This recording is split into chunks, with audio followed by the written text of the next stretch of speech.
Et coucou tout le monde, j'espère que vous allez bien. Alors ça y est, j'ai enfin trouvé le temps, ma vive les vacances, pour faire cette fichue vidéo sur la foire aux questions que je vous ai demandé il y a facilement bientôt 9 mois environ.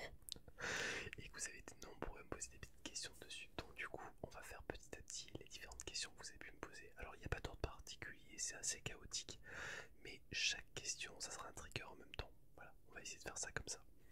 Alors, première question. Comment as-tu découvert l'ASMR et qui t'a donné l'envie de streamer sur Twitch? Voilà, ça c'était la petite question posée par les Zambes. Alors, comment as-tu découvert l'ASMR? Alors, tout simplement, je l'ai connu de deux manières différentes. La première, c'était en fait une femme sur YouTube, une grande blague avec des ongles bien rouges, des lèvres bien rouges qui mangeait des cornichons. Donc le truc, ça m'avait répugné du début à la fin. Et je ne comprenais pas quelle était l'utilité de l'ASMR dans ce cas-là. Bon, avec le temps, voilà. Et j'ai réellement découvert l'ASMR grâce en fait à un collègue que j'ai rencontré sur Instagram. C'est un... Alors c'est un... pas un russe, c'est un... Ouais, je crois qu'il est russe, je sais plus exactement. Qui s'est mis à l'ASMR sur Instagram et sur Twitch. Il m'avait demandé de le suivre juste pour le début quand il commençait son truc. Et en fait il s'avère qu'il faisait un truc assez qualitatif où il discutait beaucoup avec les gens en anglais et tout, donc je comprenais pas tout parce qu'il parlait très très vite. Mais voilà, c'est comme ça que j'ai découvert l'ASMR. Et en fait, j'ai commencé à chercher un petit peu des petits trucs d'ASMR sur internet parce que j'ai des grosses migraines très régulières et que c'est des trucs qui me disent peut-être que ça pourrait me détendre un petit peu, ça pourrait peut-être les canaliser un petit peu. Donc voilà, donc en gros j'ai découvert l'ASMR grâce à la grande blague avec les ongles rouges qui m'a répugné et grâce au collègue qui s'est mis sur Insta et sur Twitch, voilà tout simplement. Et qu'est-ce qui m'a donné l'envie de streamer sur Twitch? Bah alors tout simplement c'est lié à... En fait que je trouvais pas ce que je voulais sur internet, j'arrivais pas à trouver sur YouTube quelque chose qui me plaisait bien. Je tombais toujours sur des streamers qui faisaient une succession de triggers toutes les 30 secondes et pour moi c'était absolument pas relaxant et ça marchait pas au niveau de la tête. Et en fait, ce qui moi marchait beaucoup pour mes migraines, c'est tout ce qui est bruit d'eau. Et j'étais tombé sur quelqu'un sur Twitch, mais je m'en rappelle plus son nom, il a arrêté de streamer depuis un petit moment. C'est lui qui m'a dit, bah putain, c'est ça que je veux faire. Donc voilà, en gros, pour la première question de les Zambes. Voilà, donc qui dit question, tient trigger. Question suivante de Meryl. Quel est ton déclencheur préféré et celui que tu aimes le moins? Alors on va commencer par le trigger que je déteste au plus haut point, c'est les bruits de bouche. Et je te dirais aussi Meryl que je déteste tout ce qui est fast ASMR, genre qui est un peu trop agressif. Voilà. Après mon déclencheur préféré, je dirais vraiment les petites pupules d'eau. Pour moi c'est quelque chose qui fait vraiment son petit effet chez moi. Et en plus avec l'écho, voilà, c'est le summum de l'ASMR pour moi. Après il faut savoir que de base je n'écoute pas du tout l'ASMR. J'en écoute vraiment dans deux cas particuliers. C'est quand je dois travailler et que j'ai besoin de me décontracter un petit peu, mais il faut que le stream ne soit pas de la discussion. Il faut que ce soit uniquement des triggers et voilà, pas plus. Voilà, histoire que je puisse me focus un petit peu sur ce que je suis en train de faire et qu'il n'y ait pas trop de problèmes à côté. Voilà, en gros, ça me parasite les bruits en dehors, les enfants, le bruit des camions ou toute autre chose qui me dérangerait pendant le travail. Après, j'écoute l'ASMR, voilà, que les bruits d'eau pour mes migraines. Et encore, ça dépend des moments, c'est vraiment en fonction de l'envie, de la motivation du moment. Mais c'est pas évident, franchement, voilà. Je fais de l'ASMR pour le plaisir, mais j'en écoute très peu. Il y en a quelques-uns que j'aime bien, mais voilà, c'est très rare. J'aime bien tout ce qui est un petit peu lourd comme ambiance, par exemple des voix un peu suaves, un peu graves. Voilà, comme j'ai dans la tête, par exemple, j'ai Kama ASMR qui, voilà, c'est une voix que j'adore vraiment en ASMR, en tout cas chez une fille. Après, je serais peut-être plus sensible sur les voix masculines, mais vraiment masculines, un peu limite du soft spoken, mais vraiment très basse, très basse. Voilà, en gros, j'ai même plus répondu à la question que ce que tu m'avais posé, je crois. Troisième question, troisième trigger. Donc là, du coup, ça va être les petits pinceaux. Question de Bétounet, qui est ton ASMR artiste préféré et pourquoi? Alors, j'ai pas réellement d'ASMR artiste préféré. Je dirais qu'il y en a un, alors je ne me rappelle même plus le nom qu'il a. Il est sur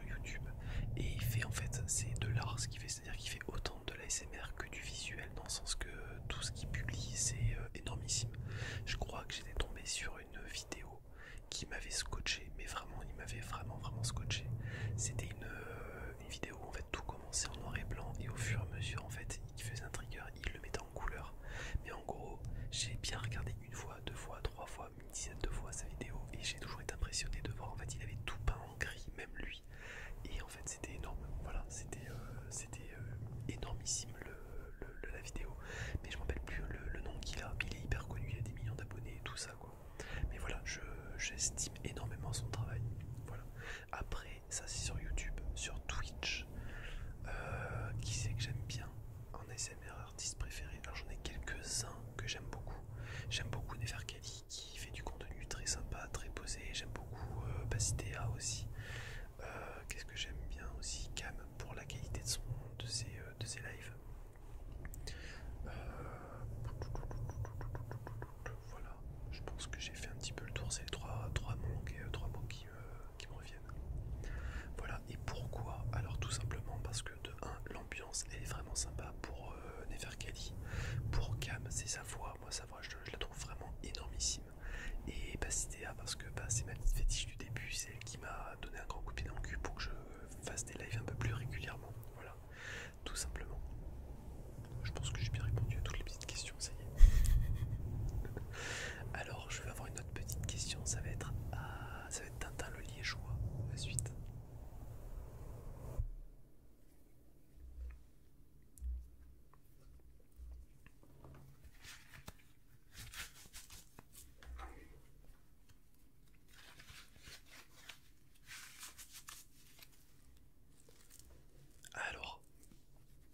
Alors, petite question de Tintin le Liégeois. Pourquoi tu as décidé de passer de aide-soignant à faire des études d'infirmier? Alors là, je pense que la vidéo va durer vite. En fait, je n'ai rien préparé. Je lis les messages et je réponds vraiment du tac au tac. Tintin le Liégeois. Alors pour te répondre, j'ai eu une carrière qui était relativement longue. J'ai été dans l'animation. Après, j'ai été dans le paramédical. Et en fait, alors en gros, comme je vous ai expliqué, j'ai ma femme et mon fils qui ont des problèmes de santé. Et en fait, pour assurer les arrières de mon fils principalement, donc ça c'était une des raisons, dans le sens que je sais pas comment ça va évoluer la pathologie. Est-ce qu'il pourra travailler? Est-ce qu'il pourra subvenir ses besoins tout seul? Et dans le doute, en fait ça me permettra peut-être d'assurer un peu plus, parce qu'en étant infirmier tu gagnes même un peu plus qu'en étant aide-soignant. De deux, aide-soignant, en fait j'en ai fait un peu le tour, ça fait 10 ans que je l'étais et j'avais besoin d'évoluer un petit peu, d'avoir plus de responsabilités. De 3, le but du jeu c'est que je puisse avoir en fait, comment dire, quand t'es aide-soignant tu peux pas travailler partout. Voilà, tu peux travailler dans les hôpitaux, tu peux travailler dans les maisons de retraite, mais une fois que c'est fini c'est très dur de bouger et tout, alors qu'en tant qu'infirmier tu peux travailler dans plein de structures différentes. Tu peux autant travailler dans des stations pétrolières que dans les écoles, que dans les prisons, que dans les hôpitaux et tout. Et en fait ça donne en fait un large panel de travail qui n'était pas possible en tant qu'aide-soignant. Et le boulot d'infirmier c'est en fait le boulot d'aide-soignant avec en plus des responsabilités de tout ce qui est technique et au niveau pharmaceutique. Voilà, en gros. Et j'aime beaucoup de toute façon le contact que j'ai avec les patients, donc en règle générale, je pense que je ne changerai pas de travail. Voilà Tintin pour la petite question.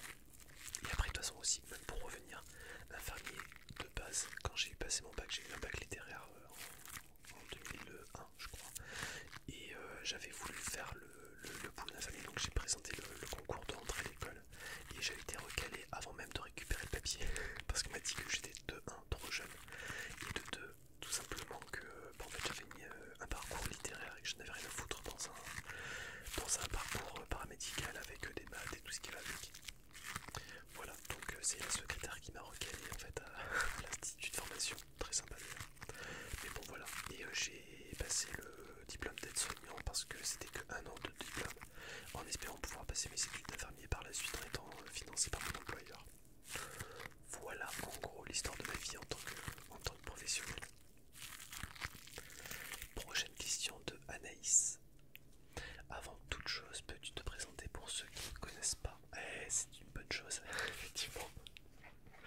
Ça c'est peut-être un début de quelque chose que je pourrais faire au départ. Alors, je sais plus combien de questions, nouveau trigger, on va gratouiller un petit peu celui-là. Alors Anaïs, pour me présenter, moi je m'appelle Eric, 37 ans, j'habite dans le sud de la France. Voilà, au niveau du boulot, vous êtes au courant.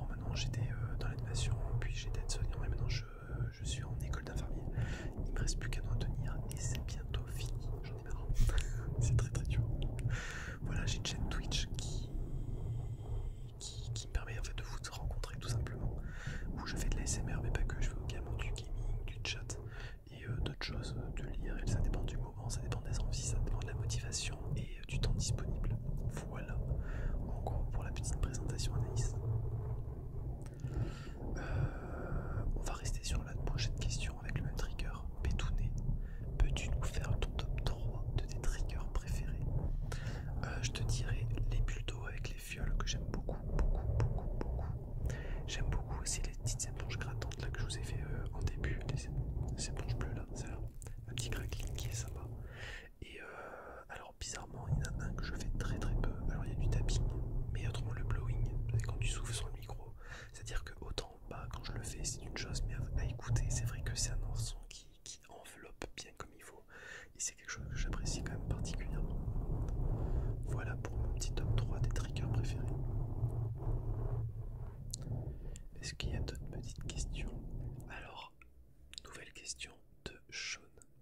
Pourquoi tu t'es fait tatouer le bras gauche et as-tu fait d'autres tatouages et aimerais-tu en refaire? Alors comme je vous le disais, toutes les questions c'est du bordel innommable, je les prends vraiment en fonction de comment vous me les avez posées, hein, donc faut pas m'en vouloir, il n'y a strictement rien d'organisé, c'est vraiment voilà, c'est envoyé, c'est envoyé. Donc une question, un trigger, maintenant celui-là c'est un trigger autant visuel que auditif. Alors pourquoi je me suis fait tatouer le bras gauche? Tout simplement, c'est mon anniversaire des 30 ans, c'est-à-dire que, alors en gros l'histoire des tatouages, j'ai été tatoué par mon meilleur ami qui était parrain de mon fils de base, et en fait j'étais sa planche à dessin dès le départ, donc en fait il a commencé à me tatouer le poignet, il m'a tatoué les deux hanches, il m'a tatoué le pied, il m'a tatoué d'autres endroits encore, je sais plus quoi, il y a d'autres endroits encore qui m'avaient tatoué. Donc voilà, et en fait son cadeau pour mes 30 ans c'était de me faire le bras gauche. Après est-ce que j'ai deux tatouages? Oui, j'ai deux tatouages, réellement j'ai le bras gauche qui continue sur tout le dos, j'ai un dragon, j'ai une elfe des bois, j'ai un bouffon, j'ai un code barre, j'ai un tribal, j'ai un tatouage perso, celui-là je le tirerai pas, et qu'est-ce que j'ai encore d'autre? Je crois que j'en oublie encore un ou deux, mais, mais voilà, en gros voilà, et j'aimerais bien en refaire d'autres aussi parce qu'à partir du moment où tu commences à faire un tatouage, c'est très dur d'arrêter en fait, c'est un peu une drogue, t'as toujours peur d'avoir mal, mais une fois que tu le fais en fait t'as envie de continuer, donc du coup le but que j'avais c'était de faire le bras, le dos et continuer sur la jambe opposée en fait, voilà, tout simplement. Voilà pour les questions pour les tatouages. Alors n'hésitez pas à me dire si vous avez des tatouages dans les commentaires aussi, hein. N'hésitez pas à me dire un peu voilà, quel est le style que vous aimez bien, qu'est-ce que vous aimeriez bien faire, est-ce que vous avez un tatouage que vous avez envie mais que vous n'avez pas osé, voilà. En gros au niveau tatouage n'hésitez pas à parler dans les commentaires. Dis donc, ça c'est bon. Prochaine question, c'est encore Meryl. Alors celle-là va être rapide, donc du coup je resterai sur le même trigger. Meryl, tu mets les céréales avant ou après le lait si c'est pas trop indiscret? Grande question Meryl. Alors les céréales, je les mets avant le lait, tout simplement parce que je suis un énorme gourmand et que si je mets le lait avant et que je mets les céréales après, les céréales flottent donc j'aurai moins de céréales à bouffer. Voilà, tout simplement. Et j'aime bien en fait qu'elles soient un tout petit peu humides mais pas assez, qu'elles soient un peu croustillantes quand tu les manges. Voilà. Voilà pour la petite question de Meryl. La suivante, ça c'est bon. Oh putain, il y a encore beaucoup de questions. Ça va finir le live, la discussion. Et voilà pour le petit trigger. On va changer. Alors attendez 2 secondes. Nouvelle question encore, toujours Meryl qui en a quand même beaucoup. Donc on va s'éclater un petit peu dessus.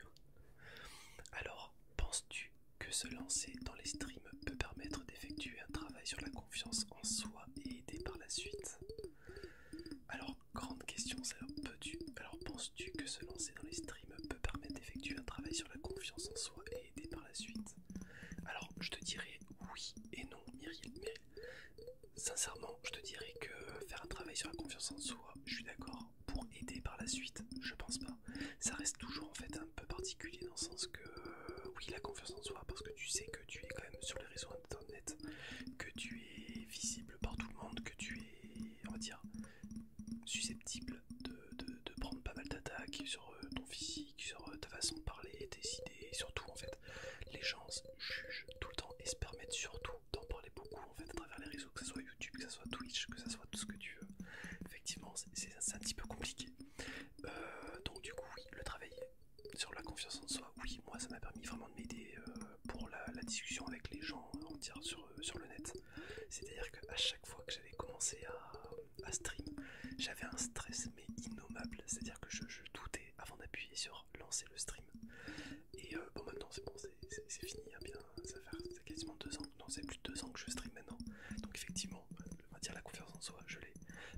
Est-ce que ça peut m'aider par la suite? Je pense pas. Je pense que soit tu es timide de nature, soit tu as un manque de confiance en soi. Mais quand tu te retrouves face aux gens, je pense que ça change rien parce que moi je suis simplement derrière une caméra et je vous vois pas. J'arrive à vous voir de temps en temps quand on arrive à faire des réunions, mais c'est très rare. Et du coup, voilà, la confiance en soi, oui et non. Voilà. Question suivante. Quelle est la signification de tes tatouages? Alors, signification de mes tatouages, j'en ai un. Alors, c'est dur parce que c'est personnel quand même ça. Mais je vais jouer le jeu. Alors, le bras, rien du tout. J'ai posé mon bras, j'ai dit fais-toi plaisir. Et il avait mon bras en une semaine. Le dos, aucune signification non plus parce que c'est la continuité et que c'est de l'abstrait en fait, tout simplement. Le dragon que j'ai, en fait, c'est la force de caractère. L'elfe, c'est en fait la légèreté d'esprit, que j'étais parti dans ce style-là. Le bouffon, parce que j'aime beaucoup rire, mais que c'est pas pour autant que la vie est facile non plus. Le code barre, nous sommes des produits de la société. Tribal, c'est rien de particulier. Et le dernier, lui, je le dirai pas. Tout simplement. Voilà pour les petites questions, mais j'en ai encore d'autres derrière. On va rester sur du tapping, mais on va changer de support de tapping. Voilà, c'est reparti encore pour une petite, pour un petit tapping. Toujours Meryl qui pose des milliers de questions. Quelles sont tes passions, tes hobbies? Alors mes passions, mes hobbies, tout simplement mes passions. J'aime beaucoup le sport, j'aime beaucoup la télévision, c'est bon, j'aime beaucoup les jeux vidéo. Quand je parle de sport, j'aime bien en faire, mais j'aime pas le regarder forcément à la télévision. J'aime beaucoup tout ce qui est à la télé, cette chose c'est le volley, le hand. Et le reste, j'aime beaucoup courir, j'aime beaucoup le roller, j'aime beaucoup tout ce qui est sport d'eau. Voilà, mais pas la natation, je me fais vite chier. Et mes hobbies, bah voilà, ça reste pareil que mes passions en fait. J'aime tout ce qui est au niveau télévisuel. Ça va être les séries de fantastique, d'horreur. J'aime bien en fait ce qui me fait un peu réfléchir et qui sort un petit peu de l'ordinaire. En gros, je veux pas des choses qui sont terre à terre. S'il y a des choses à voir qui font pleurer, tout ça, on le voit, c'est dans la vie, j'ai pas envie de le voir à la télé. J'aime bien en fait me changer les idées et être sur une autre planète, mais complètement sur une autre planète, genre Star Wars quoi. Voilà. Quel est le pays où tu aimerais vivre? Alors, je suis assez chauvin moi comme garçon, j'aime beaucoup la France. Je pense que la France est un très très bon pays. Alors effectivement, tout n'est pas parfait, loin de là, mais on a beaucoup de chance de vivre dans un pays pareil où en fait on a pas mal d'aide. Voilà, pour purement financier. Et après niveau paysage, en fait on a un mini-monde hein, sur la France. On a autant des lacs, la mer, on a l'océan, on a les montagnes, on a des hautes montagnes, on a des petites montagnes, on a des collines, on a des arbres très plates, on a des régions voilà, qui sont fantastiques et il y a plein de choses sympas à voir. Donc voilà, le pays où j'aimerais vivre, si vraiment j'avais le choix, je resterais en France. Sinon j'aimerais beaucoup découvrir l'Australie. Voilà, l'Australie ça reste quand même on va dire un pays continent qui me tente vraiment vraiment aussi. Quel est ton plat ou ton dessert préféré? Alors mon plat préféré c'est les pâtes à la carbo. Mais alors les pâtes à la carbo françaises, hein, je suis désolé avec la crème fraîche, avec tout ce qui va avec. Je sais qu'il y a les puristes qui vont me crier dessus, qui vont me hurler, mais c'est pas grave. Voilà, les pâtes à la carbo françaises et celles de ma femme. Et mon dessert préféré, c'est dur, j'en ai plein. J'ai le Queen Yaman que j'adore, mais froid, pas chaud, parce que sinon je peux pas le manger complet. J'aime beaucoup le gâteau basque aussi, le tiramisu et les cannelés, j'adore les cannelés. Voilà. Ton genre de film ou de série, ton film, ça c'est bon, j'ai déjà répondu du coup. Tout à l'heure dans les hobbies et passions, ça reste toujours de l'horreur, du fantastique, science-fiction, voilà, tout ce genre de petits films ou séries. Après, mon film préféré, bizarrement, c'est Godzilla de 96 que j'ai adoré avec Jean Reno. Lui, voilà, il était énormissime. Et sinon, c'est Requiem for a Dream. Juste de 1 pour l'ambiance qu'il y avait, la musique, elle était fantastique. Et vous, voilà, je vous pose la question, quel est votre film, votre série préférée, tout ça. Toutes les questions qu'on me pose, n'hésitez pas à y répondre aussi dans les commentaires. Quelle est ta plus grande peur? Oh là là là là, alors ça c'est Bétouné qui me pose la question. On repart encore sur du tapping, mais avec un autre élément, cette fois-ci la coque en silicone que j'aime bien, ça fait un petit bruit un peu lourd, c'est cool. Alors la question de Beta, quelle est ta plus grande peur? Alors bizarrement, j'ai pas vraiment de peur particulière. C'est, je dirais, je sais pas, de pas pouvoir profiter de la vie correctement. Voilà, tout simplement.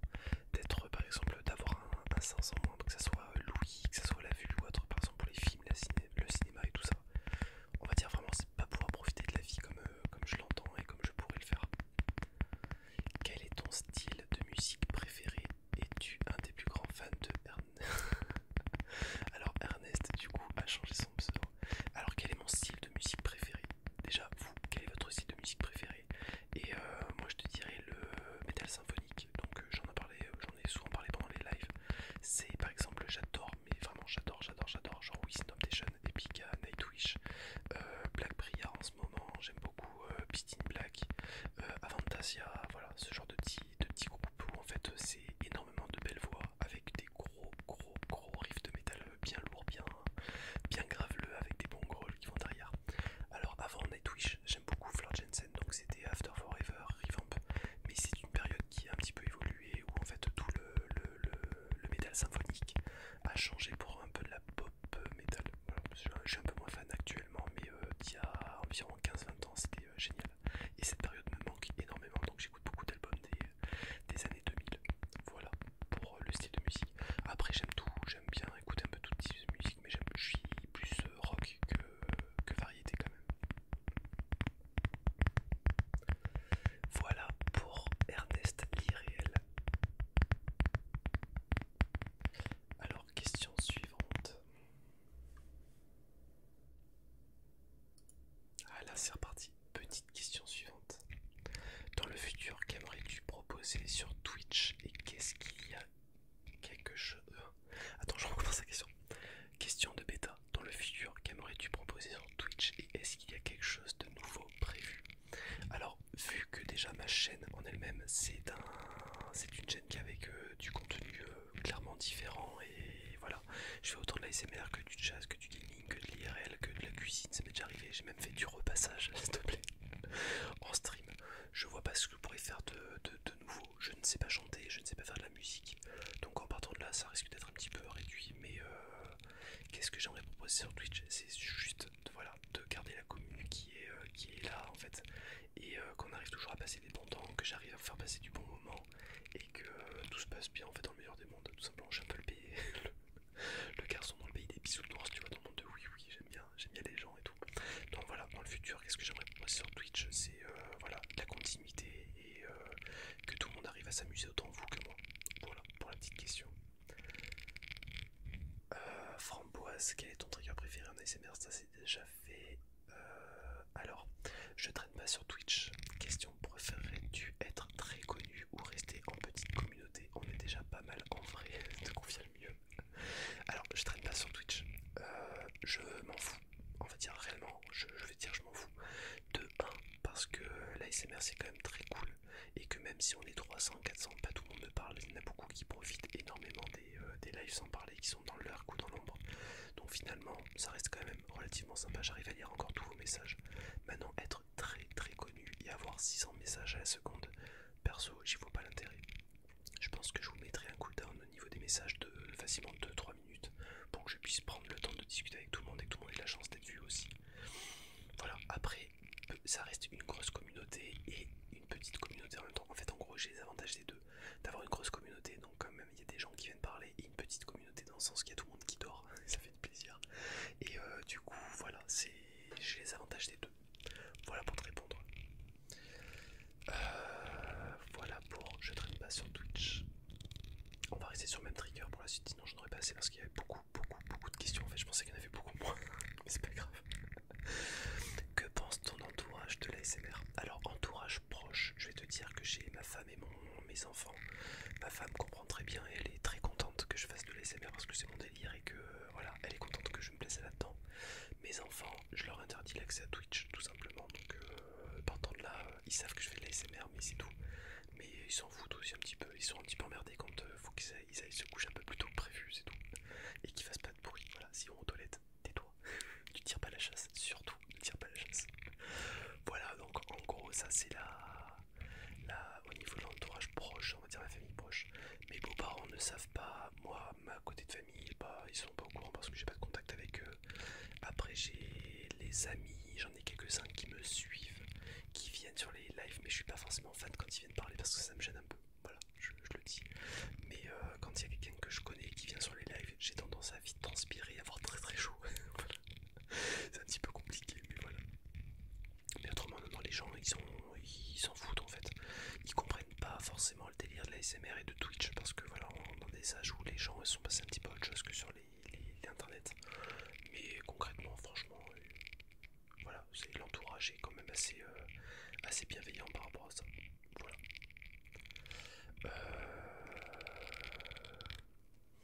Que pense ton entourage du fait que tu sois streamer?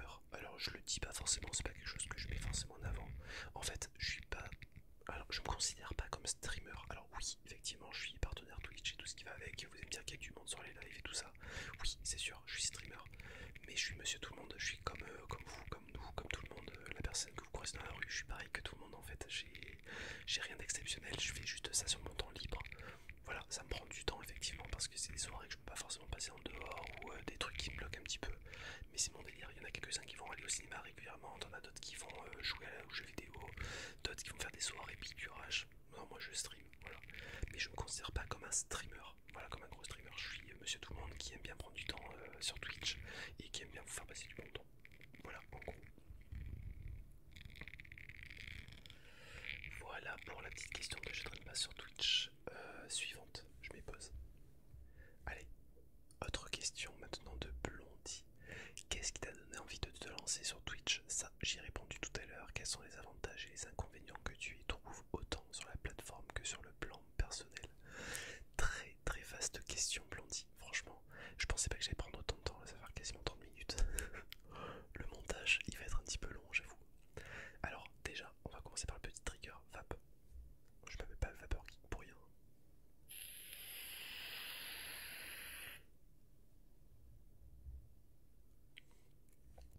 Alors, quels sont les avantages et les inconvénients que tu y trouves? Alors, les avantages, je te dirais que je passe vraiment du bon temps, tout simplement avec vous, avec toute la communauté, que je découvre des gens que j'aurais jamais découvert en dehors. Par exemple, j'ai des gens que j'ai rencontrés finalement dans la vraie vie en IRL, alors que je les aurais jamais rencontrés si j'étais pas sur Twitch. Ça permet de gagner un petit peu de sous aussi, mine de rien. Donc c'est quand même un avantage parce que ça met un peu du beurre dans les épinards, surtout que j'ai repris les études, donc j'ai une perte de salaire.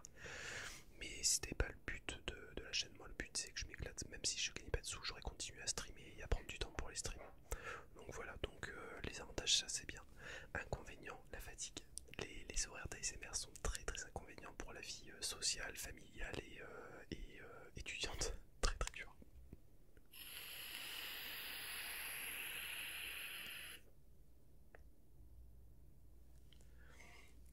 Donc en fait, dans le sens que bah en fait t'es obligé d'organiser, t'es obligé de faire attention parce que moi je stream en plein milieu de mon salon, donc là c'est pas un faux fond derrière, c'est pas un fond vert, c'est mon vrai salon qui est derrière, donc c'est à dire que bah y a personne qui a droit d'y être quand je fais de l'ASMR. Mes enfants n'ont pas le droit de faire du bruit, ma femme est punie dans la chambre. Donc ça fait quand même pas mal de petits inconvénients. Et après bah voilà, c'est à dire que moi je peux pas m'organiser, c'est très compliqué pour m'organiser. Et en fait de devoir imposer des jours de stream pour avoir une régularité, pour qu'il y ait une commu qui suive derrière, c'est le gros inconvénient de Twitch. Autre chose, au niveau de la plateforme, il faut savoir que Twitch il punit très très très facilement les streamers qui prennent des vacances tout simplement. À partir du moment où tu prends une semaine de congé, Twitch te punit réellement, c'est-à-dire que tu n'as plus de visibilité, tu n'es plus notifié, les gens sont plus notifiés que tu es en stream. Donc c'est quand même relativement compliqué. À savoir aussi que Twitch récupère beaucoup d'argent que vous nous donnez en fait à nous, c'est-à-dire que quand vous donnez un sub par exemple à 4 euros, Twitch va en récupérer un peu plus que 2 euros, donc nous on a 1,80€ finalement par sub. Et voilà, c'est tout. Mais après, je trouve que la plateforme est quand même bien faite. Elle permet de mettre bien en avant quand même les streamers. Et c'est quand même une bonne chose. Voilà, je pense que Twitch, il y a des bons côtés et des mauvais côtés. Voilà. Que voudrais-tu améliorer? Quitter mon travail et rester sur Twitch? Non, je déconne, j'aime trop mon travail, c'est pas possible.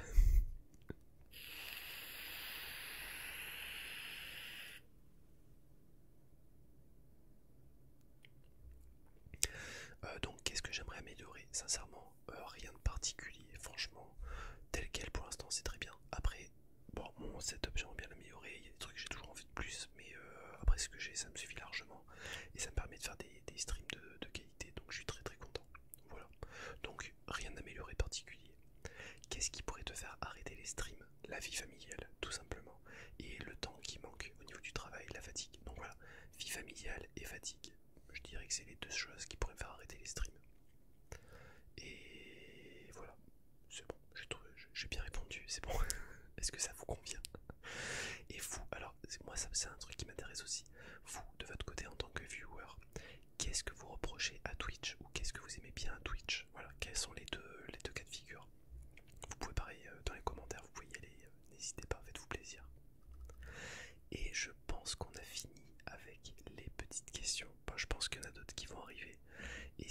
d'autres, n'hésitez pas à rejoindre le Discord. Il y a un salon spécial foire aux questions, donc n'hésitez pas à balancer des questions plus tard. Mais je pense que cette fois-ci j'ai fini. Ça fait combien de temps? 33. Ah bon, ça va. Ça reste encore un petit peu gérable pour le montage. Mais franchement, c'était des questions assez sympas. Je les avais complètement oubliées. À savoir que j'avais lancé la foire aux questions, non, c'était début janvier, que tout le monde avait répondu au dernier gars le 22 février. C'est bon, arrivé fin août, je peux m'estimer heureux d'avoir mis le temps week-end. Non, je suis désolé, c'est long, mais c'est vrai que YouTube c'est absolument pas ma priorité. Surtout, voilà, avec le boulot que ça demande et le bénéfice que j'en tire, c'est quasiment rien. Donc voilà, je le fais par plaisir, mais du coup, je prends le temps pour les faire, tout simplement. En tout cas, les gens, je vous souhaite à tous une excellente journée, soirée. Je sais pas quand est-ce que vous allez avoir cette petite foire en question. Et bon, en tout cas, je vous remercie à tous d'avoir participé, d'avoir posé toutes les questions qui vous passaient par la tête. Et j'ai trouvé super intéressant